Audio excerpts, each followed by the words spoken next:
How to transfer money from Wise to your GCash application or account.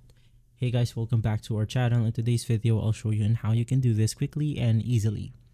Now you simply want to head over to the Wise mobile application, or you can just use the Wise account online browser right here. Once inside, you can just navigate through the send button and click on the add a recipient button.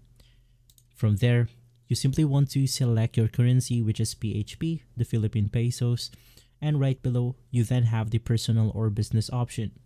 You simply want to select the personal option, enter the full name of the account holder. So if you're sending it to yourself, just enter your full name right here. Right after that, you can then choose between the local bank account or e-wallet. Click on the e-wallet option, and from there, you basically have two options. You have PayMaya and you have GCash. Right after selecting GCash, you will be able to enter your GCash number or your account number, and from there you simply want to click on the confirm button.